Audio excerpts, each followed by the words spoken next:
Les incidents entre les jeunes du quartier et les forces de l'ordre ont éclaté dimanche soir à Toulouse. Ils se sont poursuivis dans la nuit de lundi à mardi. Au total, 18 personnes ont été interpellées et 25 voitures brûlées. En arrivant au travail, l'odeur de brûlé a pris le nez de Sabrina.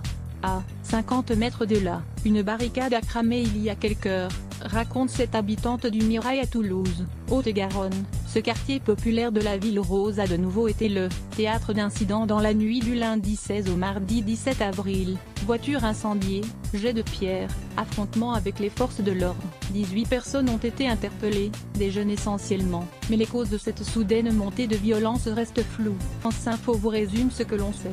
Que se passe-t-il au Mirail ?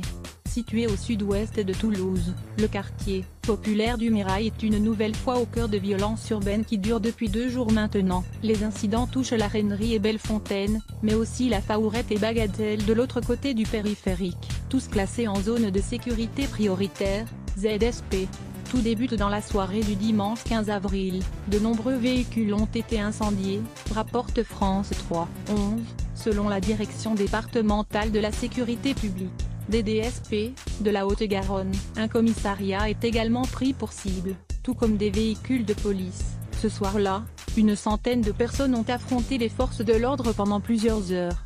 Le lendemain, lundi 16 avril, rebelote, de nouveaux incidents éclatent, toujours au même endroit, et toujours dans la soirée. Selon la police, des tirs de mortier sont lancés depuis des appartements en coursive. Les forces de l'ordre répliquent par des tirs de grenades et de bombes lacrymogènes. Une barricade en flammes barra longtemps la rue Paul Gauguin. Il y a encore des traces sur le sol, décrit une habitante à France Info. C'était un festival de voitures brûlées. Dans ses colonnes, la Dépêche du Midi évoque un jeu du chat et de la souris entre jeunes et policiers. Dans un communiqué, le préfet de la Haute-Garonne condamne avec la plus grande fermeté ces faits de violence qui conduisent à la destruction des biens privés et mettent en danger des vies humaines. Suite aux incidents de cette nuit au dièse Mirail, @préfet Occitanie salue l'action des forces de police qui a permis de contenir les incidents et de rétablir le calme malgré des actions hostiles et violentes et appelle enfin au retour au calme pour que cessent ces actions violentes. pic.twitter.com/ww44xjt4ouf. Préfet de région Occitanie et de Haute-Garonne @préfet Occitanie, 17 avril 2018. Aucun blessé n'est à déplorer, fait savoir la préfecture, mais les dégâts matériels sont importants. À ce jour, 18 personnes ont été interpellées pour des faits de violence, de destruction de biens par incendie et d'outrage, des jeunes du quartier essentiellement, rapporte à France Info le syndicat Unité SGP Police Faux. Au total, 25 véhicules ont été incendiés, toujours d'après ce syndicat. Quelle est l'origine de ces violences? Sur ce point, les versions divergent. Selon la police toulousaine, la tension dans le quartier est liée au contrôle d'une femme portant un niqab. Dimanche 15 avril dans l'après-midi, cette dernière aurait refusé de se soumettre aux vérifications de la police, relate France 3.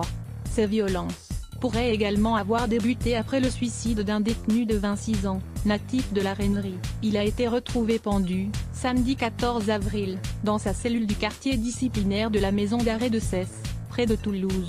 Le parquet de Toulouse confirme un suicide de ce détenu, placé à l'isolement après avoir agressé et menacé de mort un surveillant. Il était en détention provisoire pour une affaire criminelle commise dans un autre département. La rumeur relayée par les émeutiers affirme qu'il a été tué par les surveillants pénitentiaires, croit savoir France Bleu. C'est ce qu'on lit encore aujourd'hui sur les réseaux sociaux, glisse à France Info Sébastien Policier, secrétaire départemental adjoint pour la Haute-Garonne du syndicat Alliance. Des jeunes pensent que ce détenu a été roué de coups par les matons. Bastien Policier, secrétaire adjoint pour la Haute-Garonne du syndicat Alliance à France Info. Sa mort a d'ailleurs provoqué la colère d'une centaine d'autres détenus qui ont refusé pendant plusieurs heures de réintégrer leurs cellules. De son côté, le syndicat Unité SGP Police entend ces explications. Mais pour Didier Martinez, le secrétaire régional, tout est lié à un contexte tendu plus général. Le quartier du Mirail est en mission de reconquête républicaine, détaille-t-il à France Info. Les collègues ont